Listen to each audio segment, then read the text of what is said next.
Welcome to the Leadership Bootcamp podcast. This is Jeff Strauss. Today I'm speaking with my friend Nile Franklin. An LA native, Nile is a coach at Strange Strength and Conditioning in North Hollywood, California, and Ganbatte Fitness in Glendale. She's a 6-time qualifier for the USA Weightlifting Nationals Master Level competition, the 2025 USA Weightlifting Master National Champion, an international Olympic weightlifting gold medalist, and also somehow finds time to be a mom. Nile is also the star of the upcoming documentary Chasing the Crown, produced and directed by Sarah Keene, about Nile's effort to win 3 national competitions to earn the Triple Crown title. It's set to debut in 2026. Nile and I talk about how to motivate yourself and others, including some potent motivational phrases, how to stay resilient and focused in the face of setbacks, self-reflection and self-improvement, how to turn failure into learning and success, and the importance of teamwork, among other topics. For more content on organizational culture, leadership, performance, and well-being, subscribe to the podcast on Spotify, Apple Podcasts, or Amazon Music. You can find it under the name Leadership Bootcamp Podcast. You can follow me on YouTube. The channel is Leadership Bootcamp, and check out my website, leadershipbootcamp.com. This podcast is audio only, and please forgive some slight audio level imbalances. We recorded in a new location, and some of the kinks are still being ironed out. Nile's content, however, is of impeccable quality. I hope you enjoy the interview. And now I bring you Nile Franklin. Hey, Nile, thanks for joining me. Hi. It's good to see you. Good to see you too. How have you been? Been well.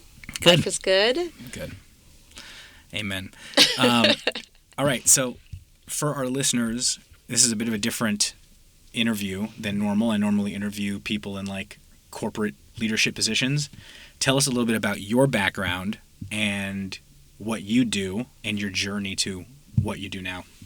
Okay, so my background is, my degree is in production. So I wanted to be in film industry. I always believed I had a good eye for things and wanted to get into editing. And in that, I also knew that I was very athletic and really didn't know how to hone in or where to put that skill set. And so kinesiology was always something that I've been into. And when I had an opportunity I guess I would say I was working in restaurants, trying to do the film things, and I had an opportunity to begin to coach fitness and personal training and group classes. As soon as I passed my test, I was like, I knew that this was the direction I was going in, and that I wasn't going to look back on making that decision. So how did that take you to where you are today? What do you do now? Oh, what do I do now? Are we talking about professionally, like as an athlete? Yeah, professionally as an athlete, yeah. Okay, so right now I'm a national ranked and leveled weightlifting athlete. And my title in my job is sports performance coach. And what challenges... So before we go to the next question, tell us a little bit about what that means. For people who don't know what it means, like, are they imagining powerlifting? Are they imagining CrossFit? Are they imagining, what is it that you're doing? So this is, I think, very funny. And so people don't really know the difference. And when I say people, I mean even people in the fitness industry who do these things like deadlifting and squatting and, fitness models. There's this confusion. And so they coined the term, not just weightlifting, but Olympic weightlifting, so that people would know that we're specifically talking about the more dynamic lifts, the snatch and the clean and jerk. It's the 2 lifts that we always do in every competition. And so when people see me and they ask me what I do and I say weightlifting or even Olympic lifting, I know for a lot of them, their thought is, for some reason, I don't know what it is, it's like fitness model. They think that I love the industry, but no, I'm not getting into a bikini and spraying on and isolating muscles. Our sport is a little bit more performative, more dynamic, and earlier in, and still now, still now, sometimes I don't even correct people. I just let them think what they want. Hmm. And sometimes I will correct people depending on, like, hey, maybe you should just know that this is the difference between fitness model, bodybuilder, power lifter, high rocks athletes now, Hmm. CrossFitters, um, calisthenics, things Yeah. like that. Yeah. And to be clear, the Olympic lifts, like when you say Olympic weightlifting, it's literally the weightlifting that you do see in the Olympics. It's those two lifts that are on like the Olympic platforms during the weightlifting competitions. Yes, it is. Yes. Yeah. Yeah. It's not. I think it was like they that was initiated into the Olympics. I want to say later on for the females, but like in the 80s. Mm. Fact check that. I will fact check. No, we don't fact check here. You heard it here first. Olympic weightlifting for women was in the 80s. Um, so, okay, let's talk a little bit. So one of the things is this particular interview is not video recorded, so people are not going to be able to see who I'm talking to. You at the end of this, like you'll link to your website and they can actually see photos of you, but Yeah. you have a different physical profile than a lot of other weightlifters. Yes. Did that present? So talk a little bit about that, and was that a challenge? Is it still a challenge? And talk about how you overcome that challenge. Okay. Yeah. This is something that I've dealt with my entire life. Meaning, as a child, I've always been pretty lean, small, thin, if you will, and people would notice that and make comments on my body for being too thin, or I need to be eating more, or this or that. So that's something that annoys me, when people make that assumption of like, oh, you don't look the mold, you can't possibly be good at this sport. And I definitely think that I'm always rooting for the outliers and the underdogs. So, but yeah, I experienced that when I was running track. Like I ran hurdles in high school, and I battled that because I didn't really have this like track body per se of like just huge legs, and I was decent. So yeah, coming into weightlifting, um, it's still the same thing because I'm about 5'4". And right now I'm about 119 pounds. But when I first started the sport, I was around 105 pounds. So when I'm competing, the women are shorter than me by like they're like 4'11", 5 foot, just like stacked in the most beautiful way, and I feel like a giant, and I'm quite short. So it's nice to not have the same body type in any sport that anyone does, because I think it just shows people that like, yeah, maybe most people do look this way and play this sport, but there are other people that look a different way and play the sport at a high level. And I think people of all ages, should see that. Yeah, that's a good point. I always want to relate the concepts that we talk about back to leadership in some way. Yes. And so my follow-up question to you is, given your different physical profile, and we talked in the past about how people look at you, and you just mentioned how people look at you and they are like, oh, we don't think you can do it based on, they judge a book by the cover. Yeah.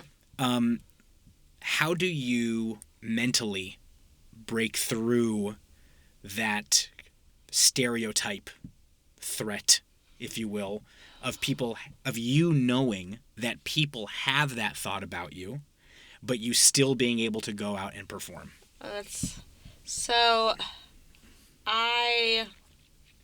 Not everyone is like this, where if people's motivations, they're just driven differently. So I like the idea because I've been dealing with it my entire life of being underestimated, or yeah, sure, judge a book by its cover and then watch me outperform or win or whatever the task is, and they're like, oh, I made this judgment, and maybe that other person will now be like, oh, maybe I need to be thinking in a different way, and maybe not do that to the next person. So what motivates you is the challenge, is the proving to others, but it can be done. Yeah, it's kind of, it's like, not that I like, oh, I care what people think, but I know what I'm capable of as a person and as an athlete, and even in my like even in my job, like I know that I'm very great at what I do. And so if someone makes an assumption based off of me, off of very little, that tells me a lot about some things that they need to be working on for on their own leadership skills. Well, let me follow that thread, pull on that thread a little bit more. In order for you to be that confident, for somebody to say, "Oh, Nile's not going to be like, look at Nile. How's she going to compete against my athletes?" And for you to say, "Oh yeah, watch me compete against your athletes." Not only do you have to obviously be extremely self-motivated, but there's a tremendous amount of work behind the scenes that goes on. Your training and preparation is rigorous. You have a super tough training schedule, a really strict diet, disciplined focus and effort towards that single goal of making those lifts. So tell us a little bit about how you stay motivated to do that. Yeah. Like on your hard days, you get up at 4 or 5 o'clock in the morning and you go train. And you're also a single mom. And so you have a son. And how do you balance all of those things? Stay motivated, stay like focused on the goal. And what has that taught you about long-term goals and staying committed? Loaded. That's a loaded question. Yeah. My life is a constant battle, always a work in progress.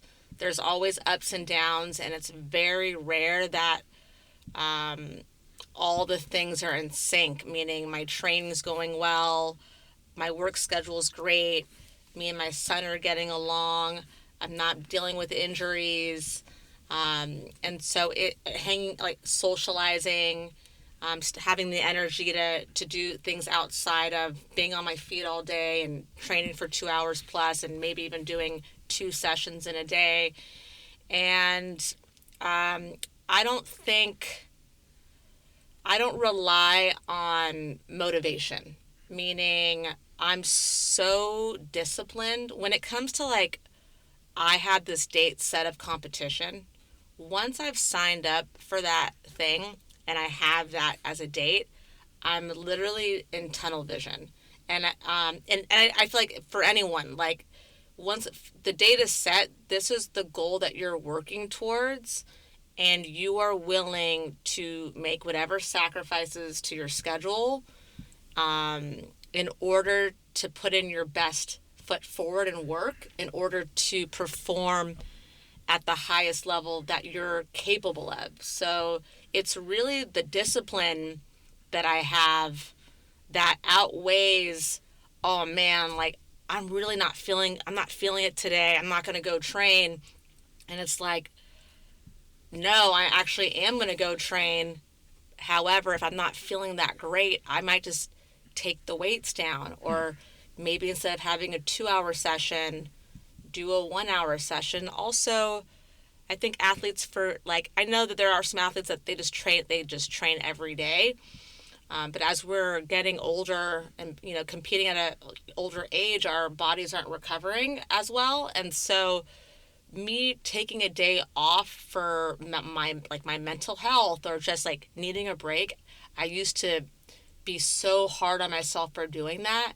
And it's like, Nile, you missing one day of training session doesn't dictate whether you're going to win a gold medal or not. Like those two things they're not related. Mm-hmm. How did you get that discipline? Did you cultivate it over time? Do you think that was something that you were born with?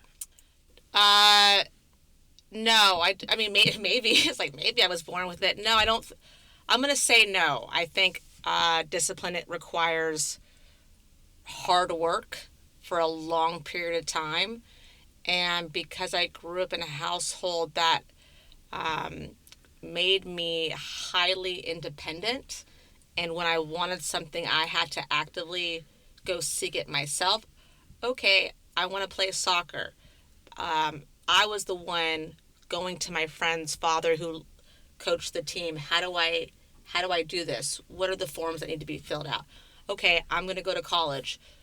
It's not like I was the one going out and finding the SAT prep courses, things like that. Okay, I want to get my driver's license, and this is like before a time of like Google. Like it was a lot harder and more interactive with people. So I think that was part of how I am now. And yeah, I've always just been like, I just want to do well.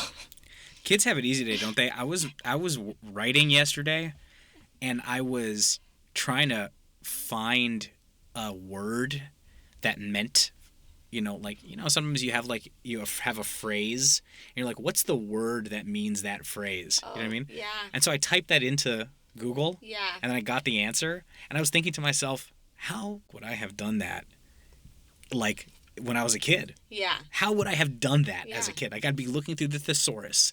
I'd be going to the encyclopedia. I'd be asking somebody. I don't know how I would have done it. Troubleshooting. Like Yeah. real like troubleshooting of like figuring things out. Yeah. Yeah. Yeah. You got to figure it out. It's crazy. I was just thinking about like how easy it was now just to ask the computer a question and I got the answer.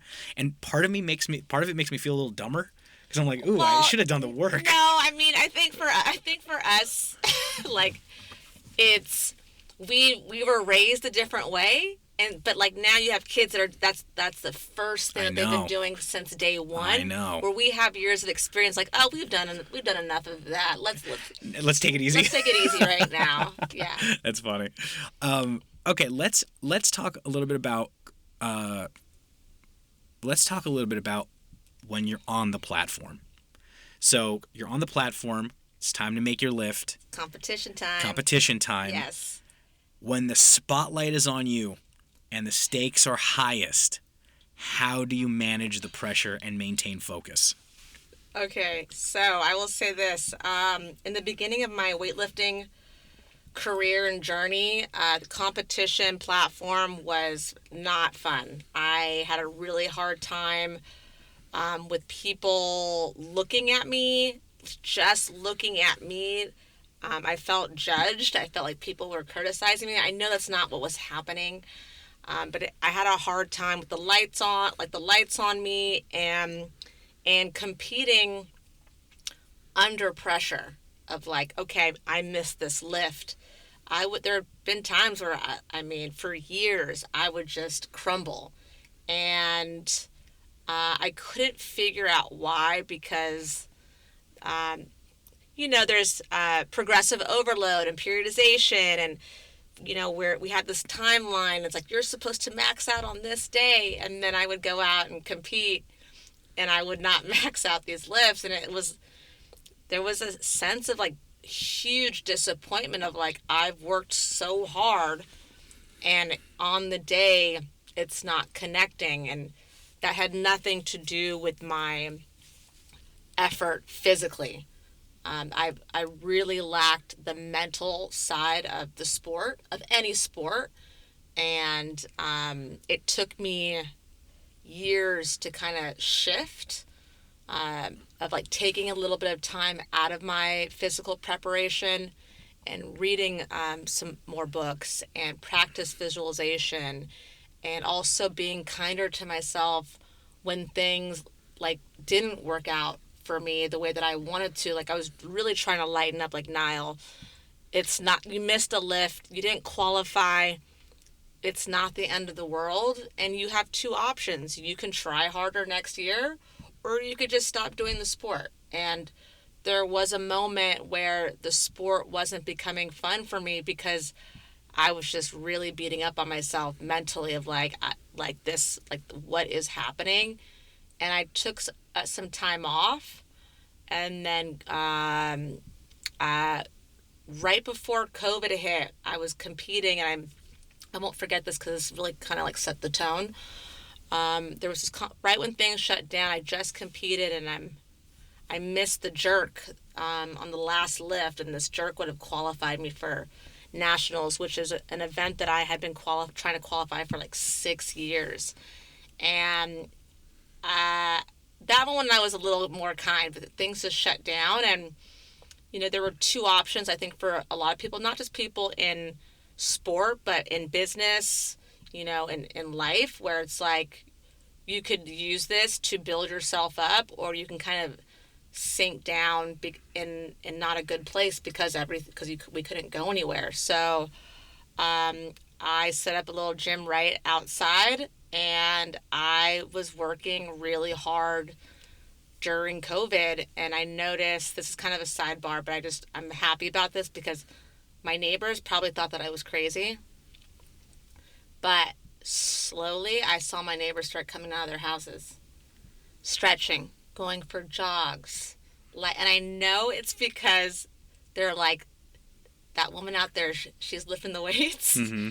Like, we could be going for a walk. Like, it's easy to get stuck in your house. So I'm happy that I was out there doing the thing. And then once things started to reopen,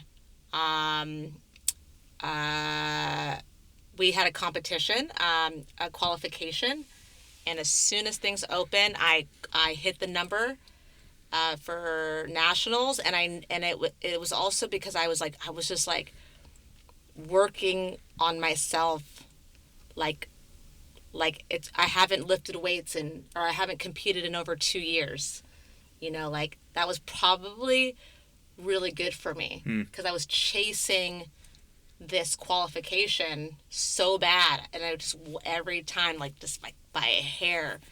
And I think a lot of people would have given up and just stop, but I was like, I chose not to. And really after that experience, I just kept qualifying year after year, which has been really exciting because it felt like, wow, this was so hard for all these years, and then it just started happening back to back. And I know it was because I was more forgiving with myself.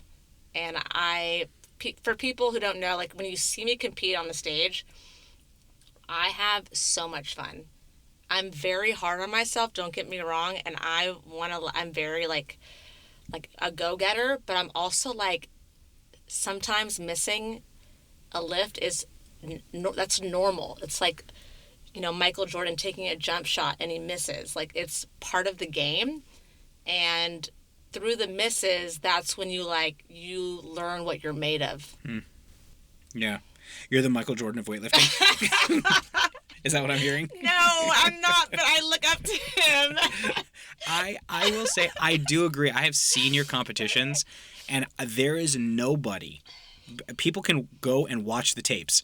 There is nobody that smiles as much as you do on that platform. I wish I had earlier, and maybe I could find it, but the earlier footage of me, I would love to see my face, because you could see I was like a deer in headlights. Mm-hmm. I just wasn't ready to be in front of those people. And really now what I do is I fog them. Sorry, does that even make sense? I blur them out. So it's when someone goes up for public speaking and maybe they have a huge fear of talking in front of people, they might blur people out so that they're not looking at anyone directly. And that's really what I do, and really hone in on my focus. But yeah, now I'm just having so much fun with it that I've been doing so well, but it's only going to last for so long. There's going to be times when I'm not doing well, and really when you're not doing well, those are the times that you really discover who you are, as a leader or as a athlete, and you get to see you're being tested, and you get to see what you're made of. Winning all the time doesn't really test you the Hmm. same way as losing. Yeah, I definitely agree with you. I think that's such an important point. You the the willingness to fail, the willingness to forgive yourself for failure, but also, and this sort of ties into my next question, the willingness of other people who are in your corner to help you through that failure. So, even though weightlifting is an individual sport, meaning you go up on the platform by yourself, you are the sole person when you're lifting, you do rely on coaches, trainers, support staff behind the curtain and during training as well. What lessons have you learned about being part of a team that impacts your success? And to follow up on the thread on failure, can you talk about a time where maybe you either had an athlete that missed lifts or didn't qualify? And how did you help them through that failure? Or how were you helped through that failure? So sort of two-part question. Okay. We'll talk about my support system and my team, and so many people in the last couple of years, several years have been just, I mean, I can name so many people from Strange Strength and Conditioning, so many people from Ganbatte Fitness, who have traveled with me, who have coached me, who have really, like, even in times when, like, I don't believe in myself, I see my coach, she fully believes in me. I could see it's written all over her, and I then go back into believing into myself. So it's nice to have people around. I mean, I don't want to start naming them because I could be going on for a long time. But I'm so, because it is an individual sport, it can get lonely because I train a lot by myself. And so when it does come to competition day and you have your coach there and you have the loaders there and you meet the other athletes who are in the same weight class trying to hit the same lifts that you're trying to lift, is a really, for me, a special day to like be really involved in a group setting. And I really do cherish now the competition more than I ever have before, because it's just like, it is a group effort. Like if I'm not making my lifts, like my coach really has to know what is that, what am I going to say to my athlete to get her firing the way that I want her to, so that she's not doubting herself on this next lift. And that's not the same for every athlete. Every athlete's very different, and I'm definitely like, I'm not like a, what can I don't need I need something that's gonna like boost up my confidence versus like a cue, like a just like a cue of like my lifting, because like I've put in weeks and weeks of work. Like my body's gonna do what it's gonna do. It's mostly like, okay, what can I say to her that's gonna really like encourage her so that she believes that this lift is hers. So yeah, very particular on who I have in the back with me, but everyone that is there, I mean, we're always having a good time. We're having fun. That's the most important thing. It's an important thing that we're trying to do, but the base is have fun, and everything happens around that energy. And how have they helped you through failure? So you miss a lift, let's say. Yeah.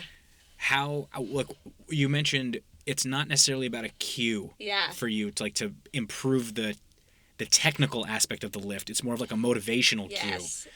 Can you talk a little bit about that? Yeah, I have a story. Right. I do. Nice. One of my great friends, and she's the owner of Strange Strength and Conditioning, Samantha Lusk.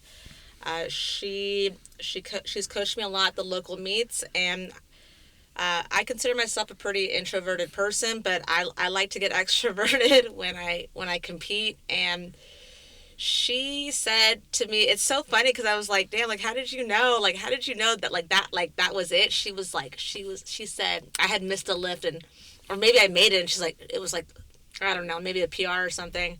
And she was like, show them what you could do. I was like, I'm going to show them, and that kind of stuff for me, and I didn't like show who, like, I don't like these people, these are strangers, but like that kind of stuff for me on competition day, that really gets me going, on competition day, because I do like to have fun. I do like to show off. And whether even if I miss a lift, I still like to show off my skill sets, whether it's a wild lift or a really technically sound lift. And Samantha knows that about me because, one, she's coached me, but we're also good friends, and she's trained a lot with me, and she's just a great coach. Mm-hmm. This speaks to something that I find really interesting. I've been a long believer, and I know the fitness, our work is different. So I know this doesn't always translate into like the workplace, but you mentioned the importance of knowing you personally and being a friend. Yes. in the motivation and the help. I'm a big believer personally in personal relationships can enhance working relationships. Yes. A lot of people don't It's take hard. that. Yeah, it can be hard. Yeah. To separate professional and personal. Yeah. But I as well am a big believer in if you know somebody personally, it can actually really enhance the working relationship. Mm-hmm. So let's say you miss a lift. I love by the way, show them. I love like that fired up thing. I get goosebumps when you tell that story. Even thinking about it, I'm like blushing. I'm like, because I remember. It's like when you're telling a story, you remember that exact feeling. It's just it's addictive, Yeah. with the feeling of it. There's two very powerful words for those managers that are listening out there, who have has a person on your team who is feeling demotivated, and you want to get them motivated again. Show them. Show them. You could do it. Yeah. Okay, so you miss a lift, let's say, and you've missed lifts before. How do you reframe the failure to see it as part of growth?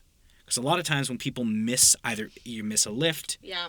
let's say in your industry or in my industry, you fail on a project, Yeah. or you get a bad performance review or something like that. How do you reframe that into more of a growth opportunity? So how do you do that personally for yourself?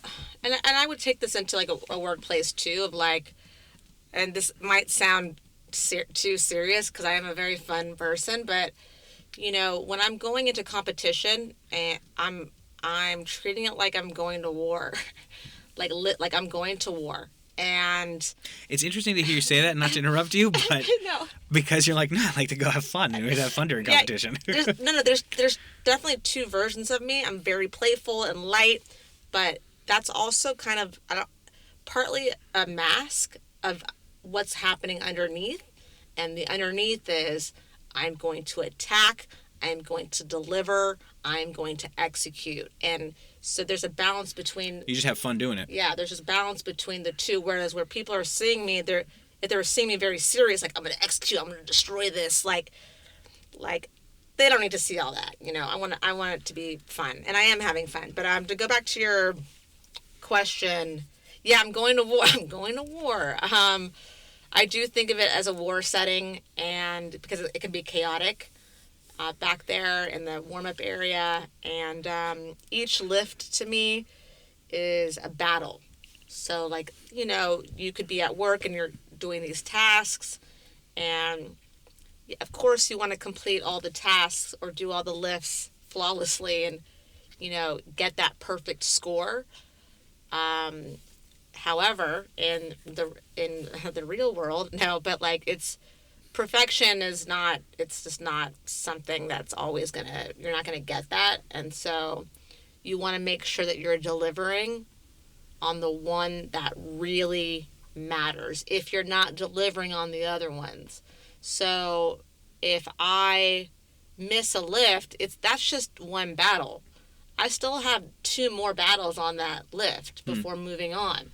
And so, yeah, of course I want to go perfect on something, but like missing or not executing a task 100%, maybe you're not good at that. Maybe you need work improvement in that part of your job. Like, that's okay. And that's when you learn, like, oh, okay, for me, I tend to miss my opener. for whatever nerves or this extra like strength power that I have on the day. I overshoot it, and so my next project for myself in my weightlifting meets is honing in that skill of being a little bit more composed on that first lift so I can execute it. Now in the next meet, if I tend to overshoot it, it's still like a work in progress and something that I'm trying to that I'm aware of, and I know that my coaches are aware of it too. Of like, yeah, like I need to like kind of settle down a little bit.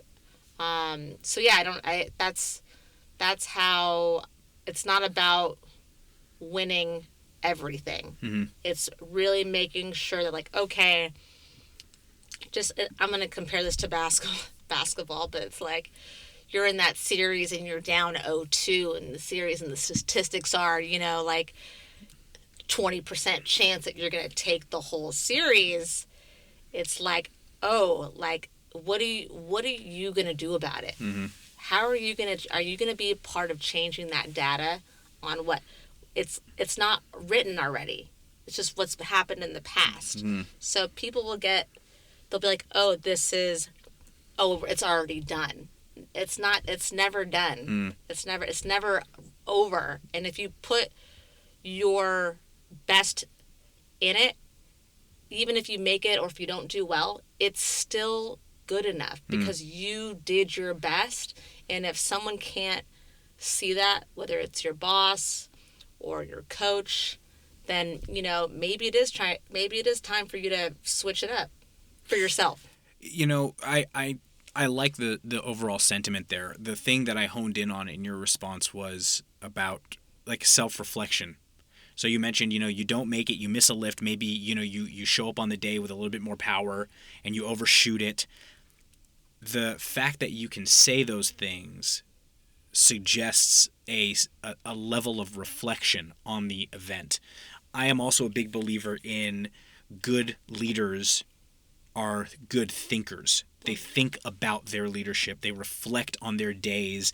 They reflect particularly on their bad things. Like they reflect on the things they feel they didn't do well and think about how to improve those things. When you are done with a competition, how do you reflect on the good, the bad, the things to improve, and then how do you start to add those things to your routine or to your agenda to like start working on those things? Okay. In the beginning of the, I guess, failures, if you will, and the disappointments, I didn't really know. I was always so focused on everything that went wrong. I'm also I overthink everything, and I know that about myself, and it's not even a bad thing, but like it's just a kind of figuring out how to do a little bit less of it. So in the beginning, it was analyzing every little detail of why that didn't happen. You missed that lift. What was your training? Was it your sleeping? Like going through hundreds of scenarios and potentially maybe even driving myself slightly crazy because I just wasn't focusing on anything good from those meets. And the shift happened later and I think it's probably after when I qualified, I tend now, I will maybe pick 3 things and that's it, good and bad, and then I'll find a blend of it, and then I will try to execute those things through my next training. So where was I going with this? So yeah, like I don't usually, after this meet, I just competed 2 weeks ago in Fort Worth, Texas at the Virus Series 2 weightlifting event at the convention center. And what was your performance again?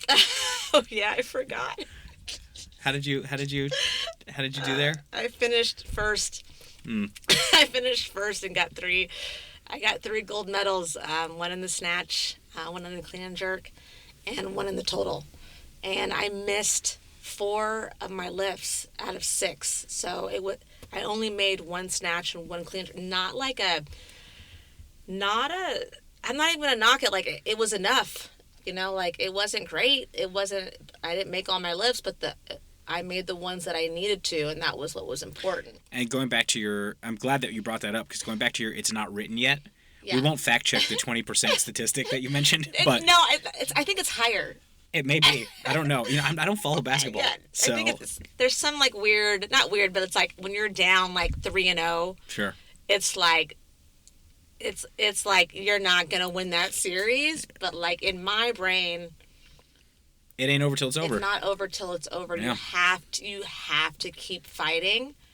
And I feel like I may have cut you off. No. And so that's what happened at this meet, where I missed 2 of my snatches, and I have one more chance for that lift. Because you have 3 total. Yeah, 3 attempts at each lift. And it reminded me of a moment from years ago. It's so interesting because I was like, so many things were going through my head. I was like, Nile, what's going on? Like there was, of course, the doubt fills in. I'm like, can you do this? And when I get those feelings or thoughts, I'm like, of course I can do this. I've done this before many times. Like, it's such a brain shift of going from a negative to a positive. And in competition, I think athletes and leaders know this, there's no room for doubt. Like, if you're presenting something to, like, for whatever, you're not thinking like, oh, I'm not sure how this is going to go. No, if you put in effort and time, and you, like, there's no room for that. So that's like my thoughts on that. But like, yeah, it was not a, like, I did good. I think you did great. I think that the important things there for me that I took away are, like you said, like, you missed 4 out of 6 lifts. Yeah. And came away with 3 gold medals.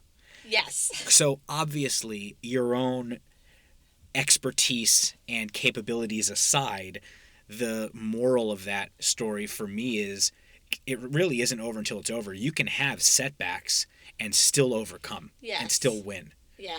Yeah. In a very short, it's a very short period of time. It's one thing that's like very different from other sports. Like, you might be down a quarter, but then you have these, you have time to make it up. Mm-hmm. You don't really have time to make it up. You have 2 minutes. Right. You might have 1 minute. And so that shift has to be really quick. And to set the context for that, for those that don't know, every lift is timed. You as soon as you walk up, you have a clock that you have to make a lift within a certain time. You have either a 1 minute clock, or it's kind of not confusing, but if you haven't watched it, the clock can be 2 minutes, and when people are missing lifts or making lifts, the clock and the order, it's changing constantly. It's a little bit like a chess game. And to me, that's fun. Whereas other people, it's like, I don't want to play this. Yeah. But yeah, there's that moment where it's like, oh wow, like I might not get this. And I was like, it reminded me of the first time I qualified for. It was named the American Open Finals, and I was in New Mexico. And I missed my first 2 lifts. This was like 2018. And I totally crumbled. Like, I was like, what is happening? And there was this guy. I wish I knew. I remember who he was, but this guy was on the sidelines. Didn't even know who he was. He was like, just do what you did in the back, like in the warm-up area. And I was like, yeah. Like, just do what I had been doing. I looked so solid in the warm-up area. And, like, again, that kind of cue from a total stranger. Anyways, I made the lift, went on to the clean and jerks. I forgot how that went, but I placed 3rd. I got a bronze. And in that, I qualified for the finals after literally almost bombing out my lifts. And so I had that thought recently. I had that same thought when I was sitting down and I was like, oh man, like I was thinking about my comeback. As I was sitting after 2 misses, I was thinking about that time where I came back in a very similar moment, and I knew I could do it, you know. I do know. This goes back to the second thing I want to say about the earlier example, which was you mentioned before and you just sort of called back to it now. Why are you doubting yourself? You've been there before. Yeah. Right? And that's another really important thing I think that too many people don't really think about when it comes to facing the unknown, like facing challenges, is I am a believer that it's not necessarily the challenge that people are concerned about facing. It's how they are going to respond to the challenge. They don't doubt the challenge. They're not scared of the challenge. They doubt their own capability to encounter and overcome the challenge. And so when I coach either my team or other people through that sort of self-doubt, my cue is exactly to them, just like what you said. You've been here before. Here you are now on the other side of every challenge you've ever encountered. Mm-hmm. One way or another, you're standing here now. So no matter what comes down, you've done it before. You'll do it again. Yeah. You know, I love that cue. People, we'd all need to remember that. Like we get into a very similar situation and we forget, mm-hmm. and then you just have to like really remember who you are, like at the core of like your being, of like you are very capable. You've done this before. Why is it that you've done this 100 times, but like you're still doubting how good you are? Yeah. At something. Yeah, I think what makes that easier is if you are a very reflective person. Yes. You know, it's easy to get lost in the mix and get lost in like the whirlwind, the tornado of stuff that's happening. You have to like remove yourself mentally from the tornado and sort of see yourself from the outside. Yeah. And reflecting, journaling, if that's your thing. Yeah, definitely. Those types of things, I think, really help that skill. When it comes to skill building, mm-hmm. being self-reflective, and I journal, you journal, we're both big readers. Yeah. Those types of things, those types of exercises help that skill of being able to see yourself from the outside. Yeah. Yeah. Yeah. Couldn't agree with you more. In your own coaching and your personal training, okay, how do you spot people who need motivation? We talked about people who spotted you, when you needed motivation, but how do you spot people when they need motivation? Are you talking? You mean like actually, like, or how do I read it? Like, do I? Both. Like you're coaching somebody, right? Yeah. Or maybe you're coaching a class. Yeah. And you see somebody, I don't know, downtrodden, yeah, whatever it manifests as. That's okay. I wasn't sure. I was like, okay. I just want to make sure we're on the same. But also answer it how you interpreted it. Yeah. So, I am a very. I think I read body language pretty well, and how people even verbalize and like communicate certain things, and because I pick up on that, I think that lets me know, like, oh, this person isn't feeling confident about this. And then some people are even like, they said that they're afraid. They're like afraid to do a movement, and not because of like injury or anything like that, so I tend to have people speak it out loud. So somebody said, I'm afraid, and I was like, afraid of what? Like, just to make sure, if you said that you're afraid of injury, that makes sense to me. But this person said they were afraid to miss. They were afraid to fail. And I was like, that's part of learning and growing. Like, you have to push yourself out a little bit outside of your comfort zone, and that comfort zone then becomes bigger and bigger, and then you're trying to push a little bit outside, just more. That's how I like to live my life. Mm-hmm. Whether it's in fitness or not, like, it's constantly pushing myself outside of what I'm comfortable with, and I'm just total off topic, but on the same, like, people don't know that, like, me talking in front of people, like public speaking, I have a really, really hard time. Nobody would ever know that because I teach these Olympic lifting clinics. I'm standing in front of people, explaining how this works and what we should be doing, and I'm teaching group fitness classes, and You're announcing weightlifting events. yes. And I was commentating on, I was commentating a weightlifting event, and no one would really ever think like, oh yeah, like she's having such a hard time, but it does. It pushes. I do have a hard time, and every time I do it, it still pushes me and tests me, and instead of running from it or hiding from it, I continue to do it. And I don't know if it'll ever feel completely natural for me. And maybe to someone, an outsider, maybe they're like, oh man, she looks so comfortable. But it still feels not quite natural to stand up and do public speaking. I know that we kind of went off topic there, but I just kind of wanted to say that. And so, so in my coaching, athletes, members, I think about what weightlifting and fitness has done for me outside of the gym.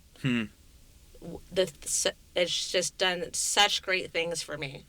It's kept me really in line and in routine.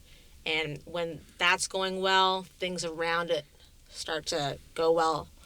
So when I am coaching, they don't know it yet, but it's like your life is going to get so much better. They don't really know it yet. So it's like, okay, you're having a problem sitting down because your knee hurts, and so you don't want to do any squats.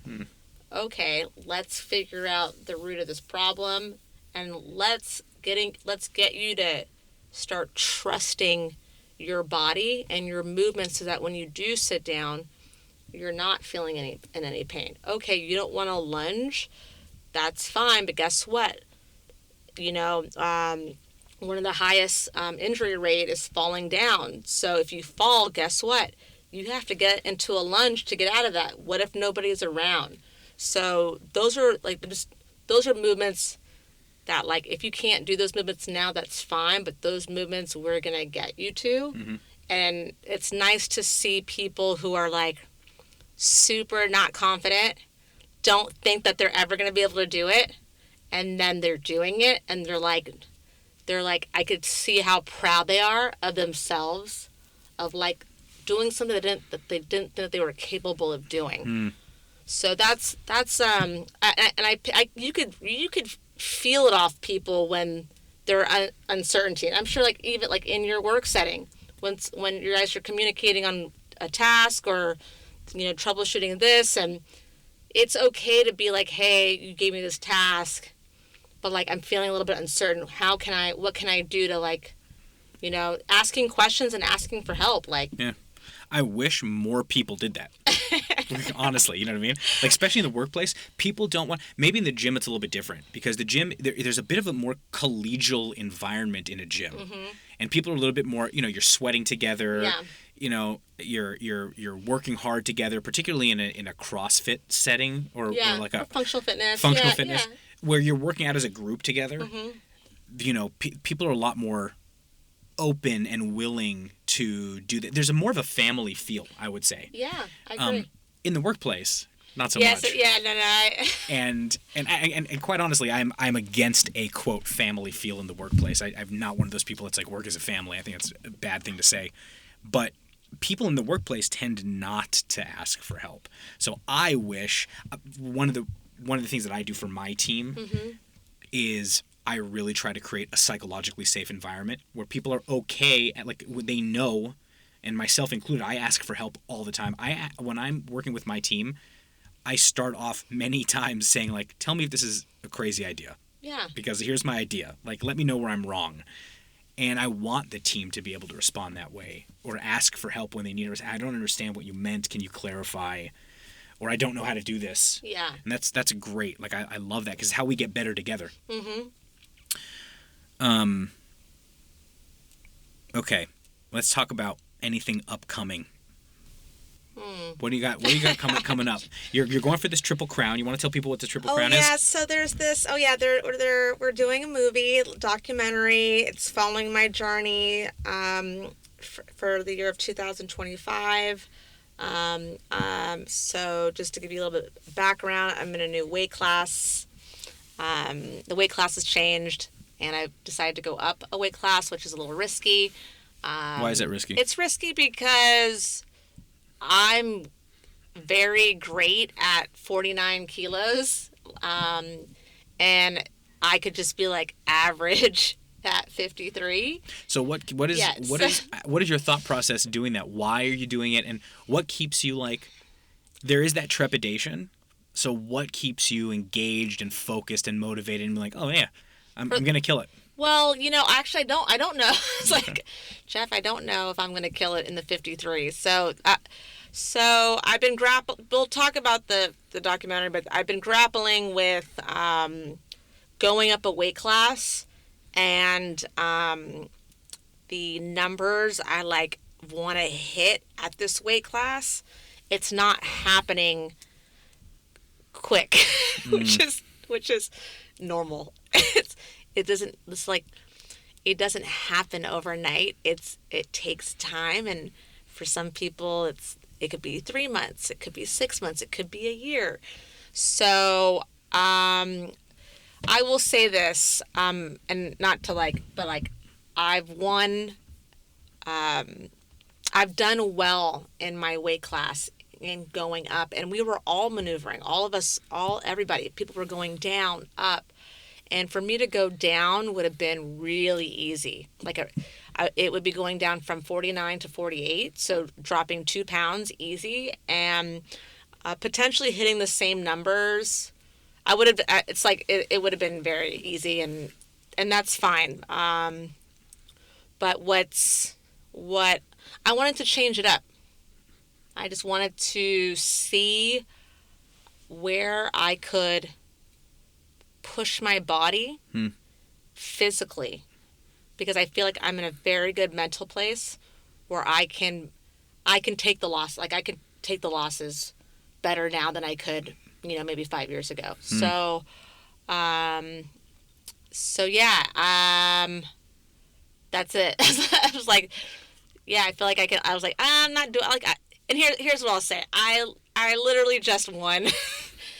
So to me, I'm not hitting the numbers I want to hit, but with that being said, I'm still winning, and that is telling me okay, Nile, give it more time, steer the course, and I don't want to mess with my body, meaning I worked really hard to put this weight on. I put on 10 pounds.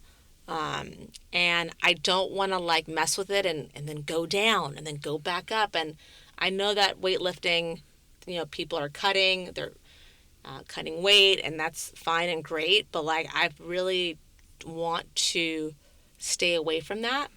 And it's created more happiness going into meets where I'm I'm going to go get some pasta tonight. And then I'm going to have a competition the next day. Whereas for other athletes, they're water cutting and they're spitting and they're eating gummy bears, and that's not fun. That's a really it's a really hard, but their mental capability of going through all that and competing really well the next day it's that's also cool for them. That's just not my route. Let me phrase it like this. You said, oh, I'm doing all this and I'm winning, right? Yeah. Let's say you are coaching an athlete who is doing all of these things, but they're losing. And they love competing, but they're getting demotivated because they lose, they're losing. What do you say to them? How do you coach them? How do you get them back on track? How do you get them the right mindset? Maybe you don't believe in them the way Sam believes in you, but you want to encourage their their interests. You want to encourage their passion for competing. Maybe it's not something they do for a living. Yeah. Right? It's not to the level that you do, but they want to do it, but they're demotivated. How do you what do you say to them? How do you coach them? I mean, that's tough. And so for me, it's more like, okay, how much time are you putting into this? Do you maybe need to take a day off? Maybe you training 5 or 6 days that's not benefiting you. Maybe you taking that day off and putting some focus into something. I don't. This is like something creative, just to give yourself an outlet, because the focus, just like any sport, job, there you are, the focus is so great, and it challenges your brain every day, and it can be very exhausting. It can burn out, huh? And people don't realize that that's what they're experiencing. And so sometimes taking a break and doing other things. I always recommend reading.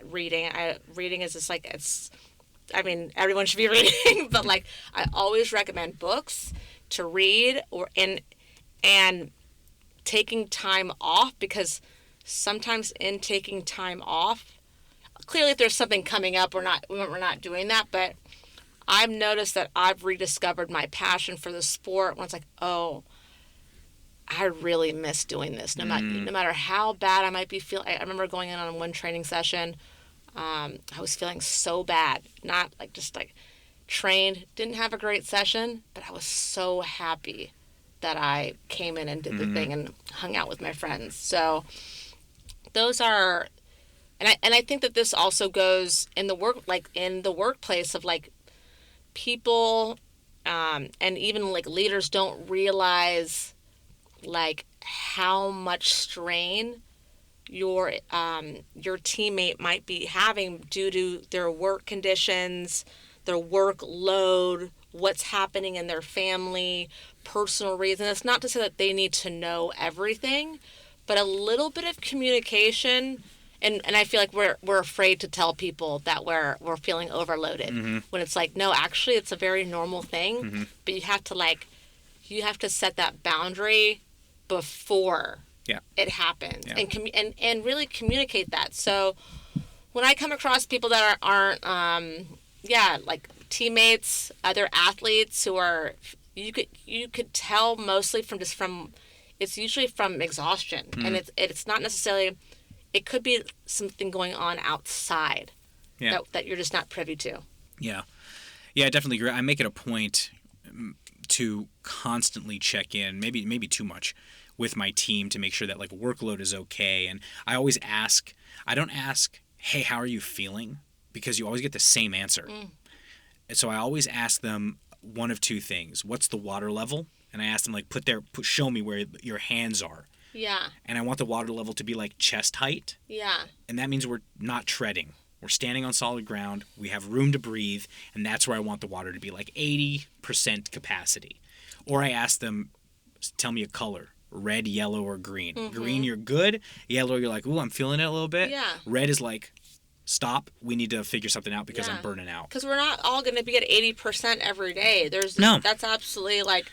Sometimes when I journal, but like when I go into training, I write down where my exhaustion's at, where my mood is at, how am I feeling stressed, and those things are usually one is going to be higher than the other, and that's normal. But you don't want all your things to be on a low. No, yeah, and they manifest in different ways, like. When I have a lot of personal stress in my life, sometimes I have to work really hard not to show that at work. Yeah. Like it's really hard. Like the smallest things can be very triggering. So yeah, I totally agree. I will say that when I noticed that and I think this is a universal thing, when people are sleeping well and eating well, it's like the other things, the stress, the workload, those things will not be as heavy. I definitely agree with you. You hear that so much. You hear it everywhere. Whenever somebody talks about self-care, Yeah. it's not just like take a day off of work. It's make sure you're eating well, make sure you're sleeping well, make sure you're getting sunlight, maybe stand barefoot on the grass. And You know what I mean? and a lot of people, when you ask them, like we do these, like not interviews, but just kind of figuring out, what the client needs, and you ask them about their sleeping, and a lot of people that come in, they're sleeping, they're telling me like 4 or 5 hours. Oh, yeah. And then they're telling me what their job is, and then like what their eating habits are like. And I was like, yeah, that's, if you could get those things in line, the things in your job, I know that people are stressed out by their job and they feel like they have to do these things, but also it's like, you could be like, you could tell your boss or your coach, like, for example, every time I go into a meet, I always have a very clear conversation on what is going on in training and personally. Not like it's any of their business, but like they need to know, like, oh, this is going on. This happened a couple weeks ago. My eating's been off. I haven't been sleeping because somebody in my family needs help, or I'm taking care of this. And so I communicate all of those things leading into something big, because they need to know where and when to push. I think that mentality needs to be normalized. Like the struggle, the challenge that I've encountered in my career.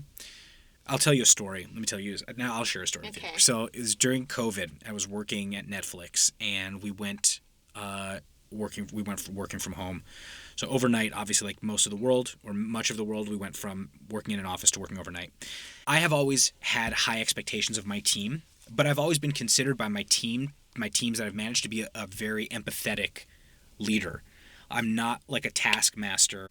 I always tell them, like, not only will I like open the door as much as I can, but I'll like take a sledgehammer to the door jamb, give you as much opportunity as humanly possible to succeed. So we're working from home, and Netflix is a high intensity culture. It's a very results oriented culture, and there were very high expectations of my team and myself as the team's leader. And I maintained those expectations while working from home. It was a definite shift in both working model and also mindset, because we used to go into an office and now we're doing all of our jobs completely remotely. So there was a huge learning curve.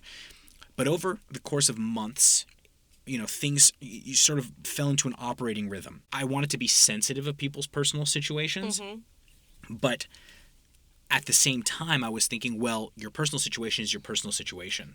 Like, you need to manage that however you need to manage that, but when you come to work, you perform at work.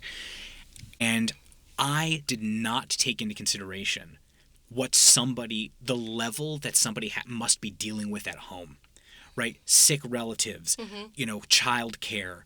And that entire scenario taught me that there is less of a separation between work life and personal life than people think.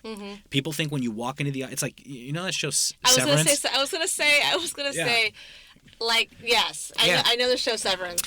It's like you don't sever when you walk into work. Some people want us to do that. Yeah, some people want us to do and that. And I've actually have tried to do that, and every time that I've tried, I have, I wouldn't say regretted it, because I've learned something out of it, but it always bleeds over, and I've always hit a point of like I was just, whatever, so embarrassed, or didn't want to tell people my personal business, and really, you could say very little. No one's going to ask you questions. Right. Like, if they're trying to be respectful, hey, just so you know, this is going on. Yep. I'm going to have it. I just need a little bit of extra grace. Yeah, for this next month. Can you give that to me? Yeah. Who's going to say, like, what? Who's going to say no? I mean, anybody worth working for is not going to say no. Yeah. And so the challenge for me, and how that manifested into how I manage today, is from that experience, I learned that things in your personal life do affect, and this we got on this topic because of sleep and diet. Yes. But still, those are parts of it, right? So you have stressors in your personal life. Those stressors will manifest at work. Most people spend more time at work with their colleagues than anybody else in their life. And so those things, it's very difficult to sever yourself. And sleep and diet work. Those are the threads that run through everything. Yeah. So those are like really important. And you know, you hear it over and over again, but people for some reason they still don't really consider that seriously. I think they're at work snacking on chips during their lunch because they don't want to take a full lunch, and I'm just like, yo, what? Relax, okay? I feel very attacked. I just my friend Todd, who might listen to this episode, has seen me at work down a tray of mini cinnamon buns. So like in a more embarrassing moment for me. But I will say, like, here's how I reflected on that moment and how it changed how I manage. Right? So now I ask my team, what's the water level, red, green, or yellow, whatever. Right? They don't have to share their personal lives with me if they don't want to. If they want to, I'm here to listen. But I never ask, and they never have to.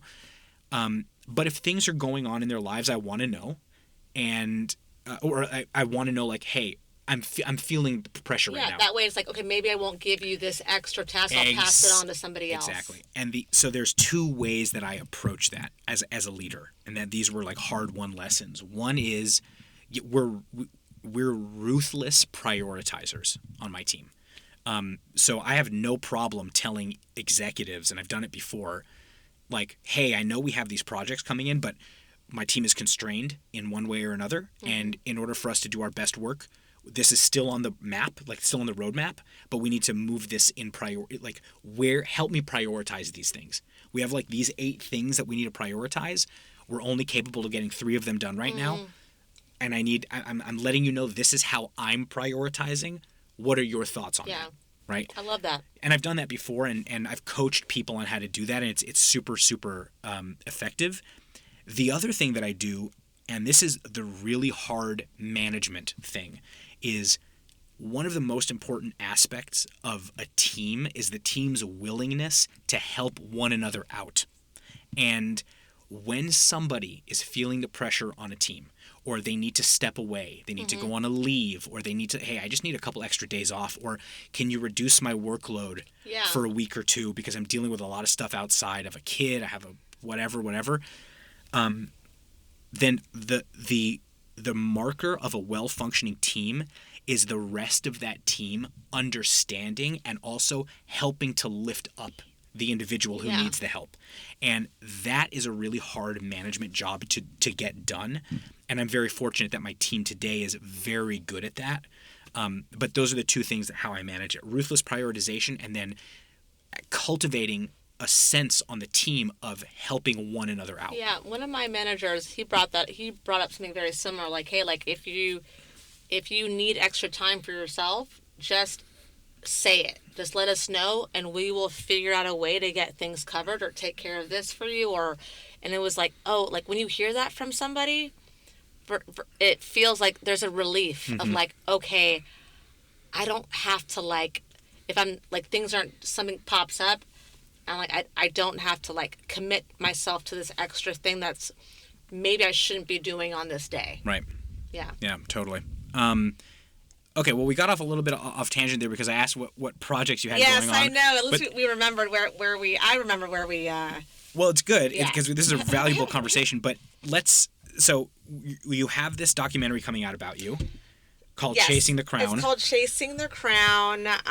There's something called the Triple Crown, and it's when you win 3 major events that are listed. You have to win 3 of them throughout the year. And because I've entered a new weight class and age group, and what happened was I took the first one. So in April, I competed in Atlanta, and I wasn't chasing the crown in that moment. I just got the first one.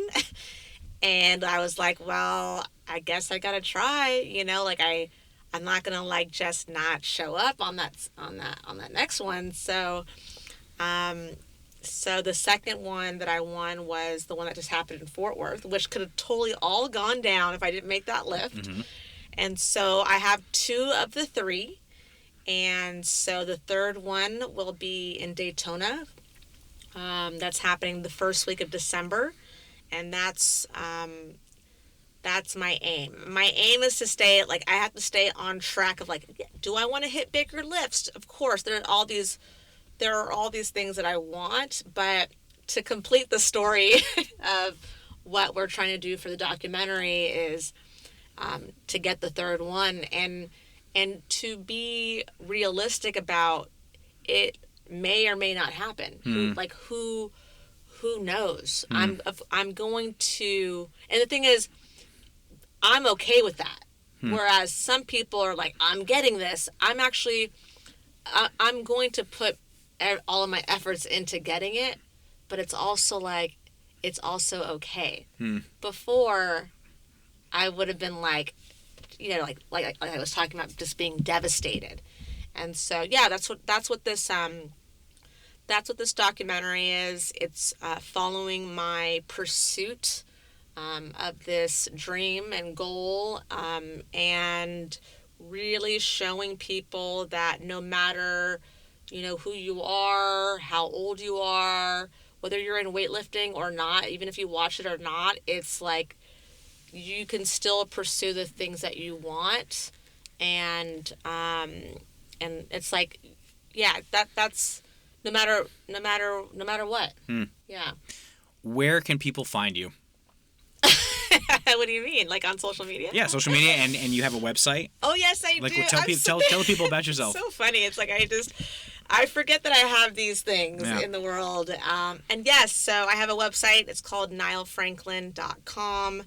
And my Instagram handle is Skinny Bones with a Z at the end, not a S. And yeah. And if people are interested in, like, personalized Olympic weightlifting training or regular coaching, they can go to NileFranklin.com. Oh, yeah. If you're interested in Olympic lifting, functional fitness, longevity, rehab for any kind of injury, knee, hip, shoulder, athletes working on that, like, the list goes on and on. Yeah. Athletes that are potentially wanting to strength train in their off season, all of those things. I've worked with people all ages, from teenager all the way up into senior levels. So, yeah, go to the website, check it out, and inquire. Nice. Nile, thank you so much. This was a really enlightening and very, really, really entertaining interview. Thank you so much. Thank you so much, Jeff, for having me. I really appreciate you. My pleasure. Thanks. Bye.